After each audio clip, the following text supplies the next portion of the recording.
Matamgi Manipuri Wari channel asibu tabiriba khwai pumnamakpu taramnokchari ngasi amuk laubirasi video call da rong tabi mari suba tangka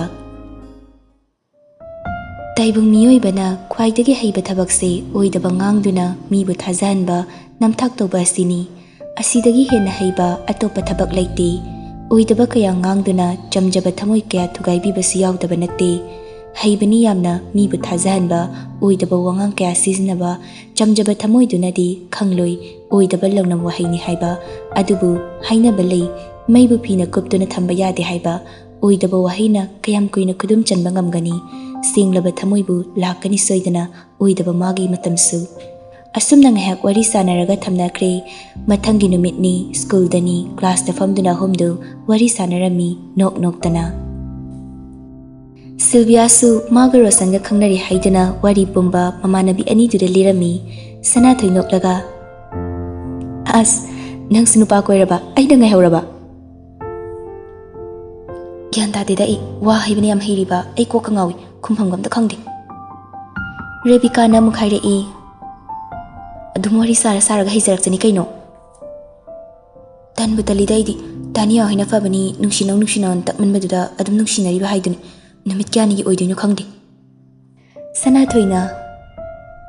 masam ta khangge dana khoisa hoise yarise nungsinungal gi wari ga toklase physics ke si test tawni haido ai kem hairakte kamai tawdino Rebecca na ikhoidi loi here silaloi sana thoisu ai siloi here silaloi pharabani nabani bu hairadi ai de haitrasi yare haitabagi haitaba adum chapmane sana thoina sarjinglen gi su haying test tawni haiduri coaching ge Sylvia michi ge khalaga haire e sargi bu aina haite habro Rebecca hayramni khali bayoni na Sylvia no fet ka tawraga hoi sargini na haite ya ponte thazilakani yengning de thazilu maisida mawa to pale rabisi ozada mu ngaushindana yam pakte kusini kaino sarjinglen dine crush madine adum crush na legadaba makhoi asumna wari tawringai belsu taraduna oza sanglakladuna class matang lawkre asumna matam sa hujin kibana week ani mukti hujin kre Sylvia ga Rosan ga su amuk khana amuk sauna tawduna nushinari numidang wairamni sanathoi mamagi mating pangboina hotel da bora hori leimana sanathoi nang yum changkro ima losin bi hawrage sida isibu yam nungaina mairak sida bora hobi tapta changkro kaina chak thongba thengkhrani haibagi wani masi su tawde yari ba thabak laba hayeng hanchiti kolom leitre adu wale ada wale na pesa pirona torakani sanathoi makut ka do chamthoklaga fuk hawgalai aduga hairei hoi mai pada haidana kanada haiduino ho adudine isau tongna dabi sasat haibe inaseba ho inbai natro aisi mana haibe yari se pharise alura hawaira dukandagi khra pushingro janingre alu hawai duda e aduri kari janingriba dada hing chakradamnina ngaoina charase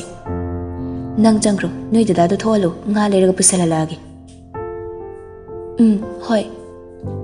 somda sungan badu thawai inung nungaitana phamung de hiptuna lei rani sumachabu kauduna kada changlai thoiba kaidawrage numidang wairam si tum silisibo hogalose naksi tuition jatkre nang babungsu famdagi halaktri sangi saji kita kakpiru law ngan bisu tapna khumlai hoima itap tapna khumlakpa duda kaidawrabanu khana jangsilaktuna machagi laibak paiduni yenglai nasangam da bro kastawdi masti haiduna fuk hawgatuna thokre aduga sangi loshindaba singdu loshin biramlaga amuk hipkre phone du sutoina toini yengi call lakpra message lakpra haiduna asumna pungsukra hujin kiduna numidang oisilai chak toklaba matungni Sylvia ga Rosan ga phone da wari sanari Sylvia sauna hairei nangi se yani matagumna nganglai bra nungsinaradi khraso haina bangangna batabani nangboi nushi haidaine aibu thamosheng na nungsiradi aina haibisi yabadaba nang nungsira saidi yaba ngamloi o aduna takpadi nang ahen belai natra Sylvia sumsum kabi henjilai wa haibaga haitabaga masa mathanta thawai chaklai aduga asumna khumlai ꯅꯨꯡꯁꯤꯔꯗꯤ ꯐꯖꯅ ꯅꯨꯡꯁꯤꯗꯦ ꯍꯥꯏꯔꯝꯃꯣ ꯑꯗꯨꯃꯥꯏꯅ ꯕꯗꯅꯥꯝꯒꯗꯤ ꯄꯤꯔꯝꯒꯅꯨ ꯑꯍꯦꯟꯕ ꯂꯩꯕꯤ ꯅꯠꯇ꯭ꯔꯣ ꯑꯩꯅ ꯍꯥꯏꯕ ꯌꯥꯗ꯭ꯔꯤꯗꯣ Sylvia ꯁꯥꯎꯕ ꯍꯦꯟꯃꯟꯈꯤꯕꯅ ꯋꯥ ꯉꯥꯡꯕ ꯉꯝꯗ꯭ꯔꯦ ꯀꯥ ꯍꯦꯟꯅ ꯁꯥꯎꯕꯁꯤ ꯁꯤꯜꯚꯤꯌꯥ ꯋꯥ ꯉꯥꯡꯕ ꯉꯝꯗꯦ ꯀꯩ ꯍꯥꯏꯅ ꯉꯥꯡꯊꯣꯛꯀꯅꯤ ꯍꯥꯏꯕ ꯈꯪꯗꯦ ꯃꯤꯠ ꯄꯤ ꯏꯔꯥ ꯆꯦꯜꯂꯒ ꯇꯥꯏꯁꯤꯟꯅꯐꯝ ꯈꯪꯗ ꯄ꯭ꯔꯣꯛ ꯆꯥꯛꯂꯒ ꯃꯁꯥ ꯃꯇꯣꯝꯗ ꯈꯪꯖꯩ ꯑꯁꯨꯝꯅ ꯁꯤꯜꯚꯤꯌꯥꯅ ꯋꯥꯒ ꯈꯨꯝꯂꯛꯇꯕꯁꯤꯗ ꯔꯣꯁꯟꯗꯤ ꯍꯩꯍꯧꯔꯒꯤ ꯃꯇꯥꯒꯨꯝꯅ ꯃꯥꯅ ꯆꯨꯝꯕ ꯌꯥꯝꯅ ꯐꯕ ꯄꯨꯛꯆꯦꯜ ꯁꯦꯡꯕ ꯁꯥꯗꯨꯅ ꯃꯈꯥ ꯇꯥꯅ ꯍꯥꯏꯔꯛꯏ ꯅꯪꯕꯨ ꯑꯩꯗꯤ ꯊꯃꯣꯏ ꯁꯦꯡꯅ ꯅꯨꯡꯁꯤꯕꯅꯤ ꯅꯪꯕꯨ ꯑꯩꯒꯤ ꯄꯨꯟꯁꯤꯒꯤ ꯑꯣꯏꯒꯦ ꯈꯟꯕꯅꯤ ꯑꯗꯨꯕꯨ ꯅꯪꯗꯤ ꯑꯍꯦꯟꯕꯗ ꯄꯥꯝꯕꯤ ꯑꯣꯏꯔꯝꯅꯤ ꯐꯔꯦ ꯑꯩ ꯋꯥꯔꯧꯗꯦ ꯑꯩꯅ ꯃꯇꯤꯛ ꯆꯥꯗꯕꯒꯤꯅꯤ ꯁꯤꯜꯚꯤꯌꯥꯗꯤ ꯍꯦꯟꯅ ꯁꯥꯎꯅꯤꯡꯕ ꯍꯥꯏꯕꯗꯨ ꯑꯣꯏꯔꯦ ꯀꯔꯤ ꯍꯥꯏꯅꯤꯁꯨ ꯈꯪꯖꯤꯜꯂꯛꯇ꯭ꯔꯦ ꯐꯣꯟꯗꯨ ꯐꯠ ꯀꯛꯊꯠꯂꯤ ꯑꯗꯨꯒ ꯅꯝꯕꯔꯗꯨ ꯕ꯭ꯂꯣꯛ ꯇꯧꯈ꯭ꯔꯦ ꯁꯣꯔ ꯁꯥꯡꯅ ꯍꯣꯟꯗꯣꯛꯇꯨꯅ ꯑꯁꯥꯎꯕꯗꯨ ꯐꯥꯊꯖꯔꯒ ꯃꯆꯤꯟꯗ ꯁꯨꯝꯅ ꯁꯣꯜꯂꯛꯏ ꯀꯣꯏꯔꯨ ꯅꯨꯄꯥꯒꯝꯇ ꯃꯣꯏ ꯅꯨꯄꯥꯒꯤ ꯍꯧꯅꯕꯤ ꯑꯁꯤꯒꯨꯝꯕ ꯅꯨꯄꯤ ꯑꯣꯏꯕꯤꯁꯤꯡꯗꯒꯤ ꯑꯣꯏꯖꯕ ꯊꯤꯕ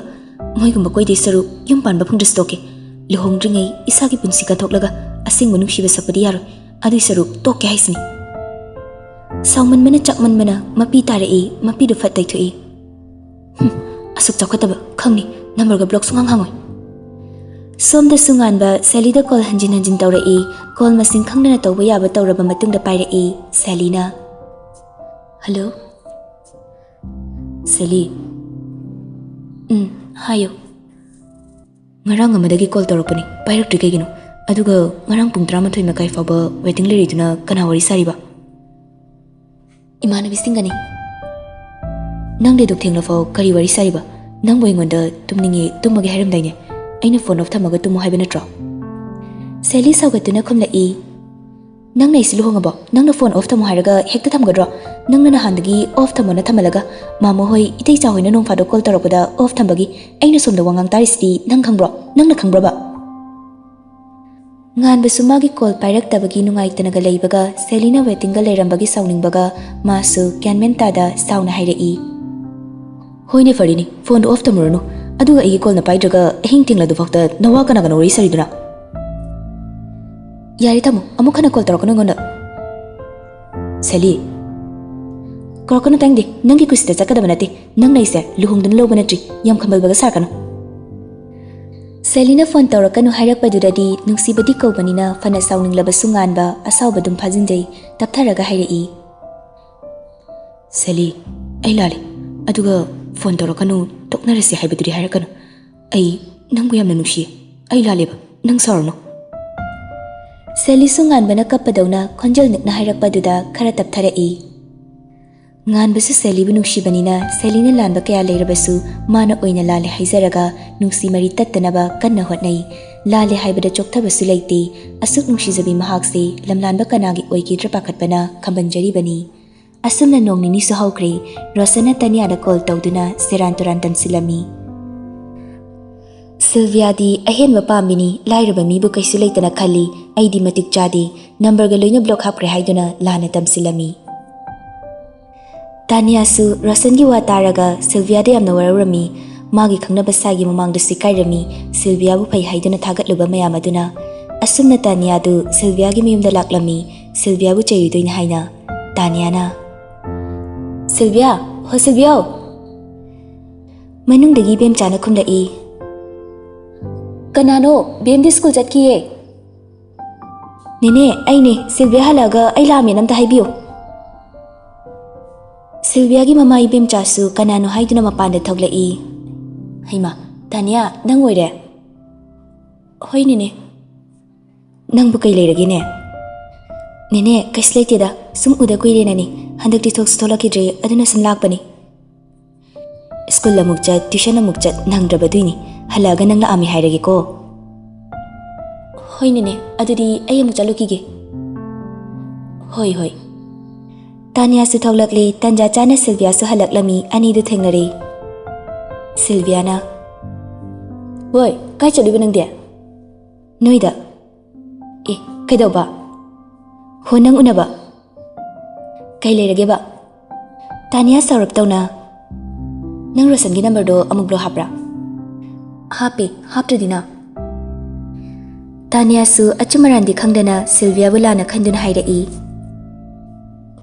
ꯍꯣꯏꯗ ꯅꯪꯗꯤ ꯅꯇꯣꯝꯇꯁꯨ ꯄꯣꯛꯏ ꯄꯩꯁꯥꯁꯨ ꯄꯥꯏ ꯑꯗꯨꯅ ꯂꯥꯏꯔꯕ ꯃꯤꯗꯤ ꯃꯤ ꯑꯣꯏꯅ ꯀꯩꯁꯨ ꯎꯗꯦ ꯅꯠꯇ꯭ꯔꯣ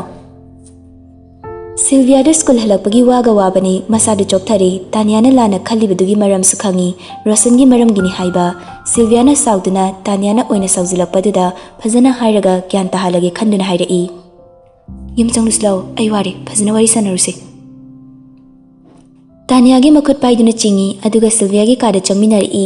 Tanya famungda famdai Sylvia su school dress hongdokpa loraga masu Tanya gi manakta famdarai aduga phajana hairai Nangna saurise Rosangi number do block hapagi nebako kari maramgi hapino haidudi khangmana tibanak maramdoi haigi Sylvia makata na hairai Tanya su Sylvia de yengduna adumaktai Rosan seidi yam phabrana khanbani nangna su phei haibiduda nungsina babau tha phajri aduga manai sa yarni matagumna wangang sangang phattaba ngangi hoi ai khar langjai adusu imanabi singa nupa na hagadi ai nung talangdi pandi ai ne nupa ga lambi da chatminaba nangnong da ukraba aduga mana ai thamoi singna nushirabadi physical relationship thamsi kaina ai ne hekti yarakani siraba adumaina tawroga nushina doi sarpudine nupa phangdi sa hagi haisanu koi just toke aidi aina thamoi singna nushiba kanagumba ama leiraba masi yaudragadi aise hingba ngamloidaba oiraba tasingna hairabada aina yamna hek nushiba miduga lohongjuge pakhang leisa oiringai matamda imban mari thamse hairaklaba ai khudakta toknani ai kaina mai chakta warsuana ai khangjagani isagi jati isana ngakadabani lairabina khunbadudi kasnate madi lairi haina hekta nushigano haibiya banati madi ina khuli nushigadabani haibasu hektiya banati aigi thamoidi mayamdagi kramana bawatlani Tania wa ama pau haidana tumina tai mana khaliriduga Sylviana khalamnisiga asengba khanglabada masa mathante kaizare Tania na oh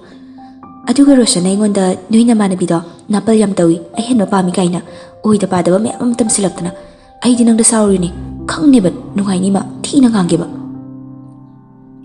he nganglu aigi maramgi oina ne onsinaronu block hapkre loire duda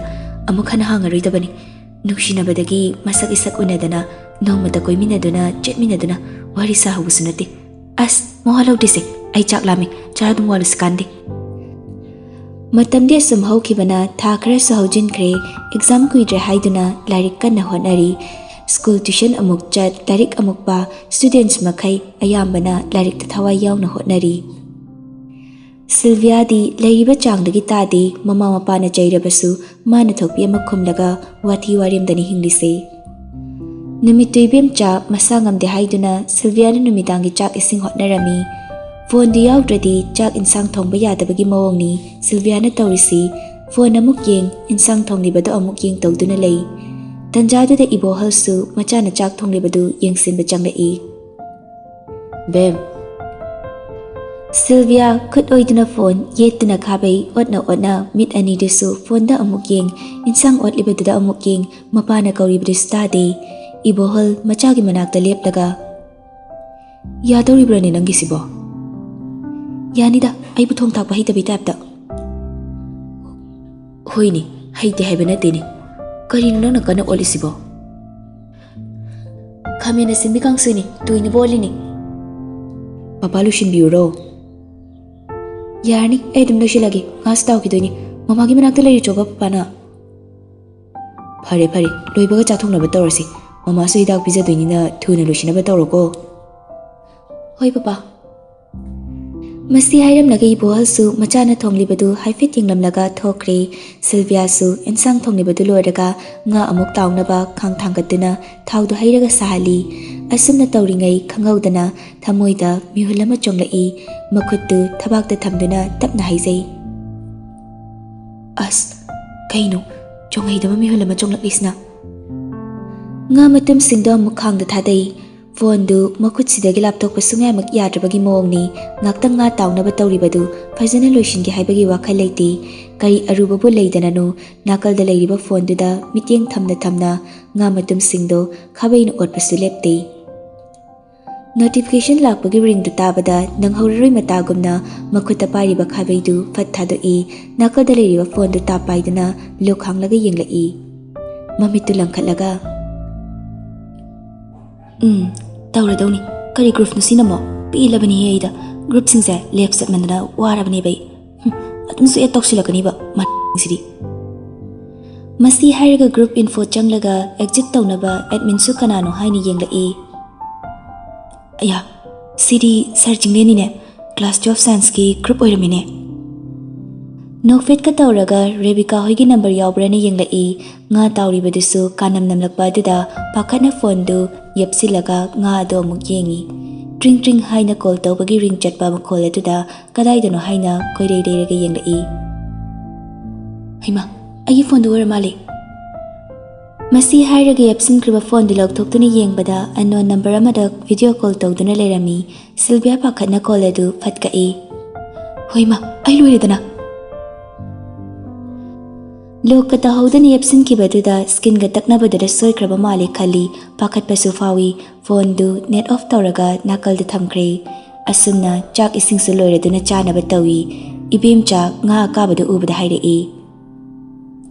sina kamaina ka haliba soikibani nangna tawbasimane mamutta nam tek tawdida yare lolakano amta narido tumina dum narag leyu chak ising toklaba matung kon sing adu chamthoktuna phajana thaijilamnaga kada changlai phamung de hiftaraga phone du net on tawi on tawbaga unknown number ama WhatsApp ta text tharaklami kanano text tu bada Sylvia mamit kada sutoklaga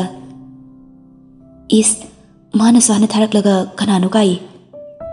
Sylvia text to reply pirude status thamnarakli ba singdu yengduna lei ngihak leiraga amuk number du text thazilakli kanano haibani video call tarok lambado text tu bada Sylvia ngasai gi du khangning ning singlai pakhat pe kai ba phaurai number du munni yenglaga call list ta muk yengi number du mana video call tawki bagi leirami madu ubada masa mathanta pangi di kai jarami aduga asumna reply pigi tasingna isoibani sawganu ko ai soibani ba khangawdabani ba o saudida masak su udaba kanano su khangdaba nupira nupara haiba su khangdaba duda mathau maram khangdana masadu ipa pakhatli maral ama langjaki bagumna pakhat pai kai bisu phaurami mana tawgi yauna tawki bisu nataba soiki bagibu asuki kai ba pakhatba asumna amukta phaukhidri text send tamak tawraga makha tana reply pirudre net off tawraga phone du table du thamlaga mamit adu ishinduna tumthana ba hotnai larika pabi bagi wakal ga leite ngasi gi chaka thongdana kolika loishin ki baduda ai wari patharagi sini Sylvia gi wakal da khali basi numitusu asumna hokre mathangi numitni mama narabanina Sylvia ayuki coaching su chatre imungi thabak oina hotare chak ising loiraga mama gi kada changlaktuna mama bu chak pijarami Sylvia na mama yarabo makutu hamlaga ibem chasukum la e yari yari kaya chaning mapokte Sylvia na table da leiriba guli do amuk pi sise karamba na hana chadoino ngihak leiraga chadoini adum thanamuk ising duga mama cha horagi nang papa da chak chari do amte yengsiluso officer pa thengkrani Hoy mama, nang di nga si school chaturano. Yes mom. Somde ibohal su chak chaba loreduna office na batawlai Sylvia su mapa kawduna matungda tanarai. Papa, pira mo hay bani? Bem, papa thengri school chataw sunati kaidong na paisano nangbo. Horan na chapu chagi hay ba? Papa na horan halakpada dum leragi.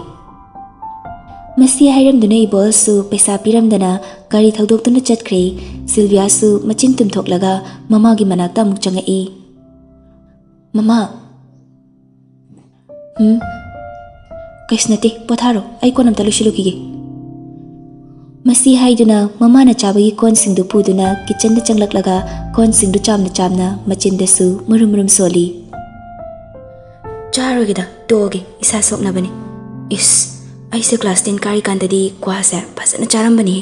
charuba kawbani na marak tasu sum chaninge ba mathanta amuk noklaga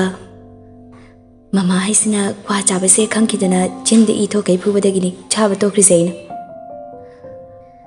masi hairaga kon singdu chamba loisilaga tholake tawbada karomdagi humjilakpa nungsitno ngarang video call da rong tasilobada ningsinglai ꯅꯤꯡꯁꯤꯡꯂꯛꯄꯗ ꯏꯀꯥꯏꯕ ꯐꯥꯎꯔꯛꯏ꯫ ꯃꯃꯤꯠ ꯈꯨꯝꯖꯤꯜꯂꯒ ꯏꯀꯥꯏꯕꯗꯨ ꯈꯥꯡꯂꯤ, ꯃꯈꯨꯠꯇꯨꯁꯨ ꯊꯕꯥꯛꯇ ꯊꯝꯂꯒ ꯃꯆꯤꯟꯗ ꯁꯨꯝꯅ ꯁꯣꯜꯂꯛꯏ꯫ ꯀꯔꯤꯅꯣ ꯃꯁꯤꯒꯤ ꯆꯣꯡꯍꯩꯗꯕ ꯃꯤꯑꯣꯏꯁꯦ ꯑꯃꯨꯛ ꯆꯣꯡꯕ ꯍꯧꯔꯛꯂꯤꯁꯤꯅ? ꯑꯩꯒꯤ ꯃꯨꯠꯅꯦꯅ ꯇꯧꯔꯤꯁꯤꯁꯨꯕ ꯁꯦꯀꯦꯟ ꯈꯨꯗꯤꯡꯒꯤ ꯆꯦꯟꯖ ꯇꯧꯕ ꯑꯣꯏꯅ ꯇꯧꯔꯗꯅ꯫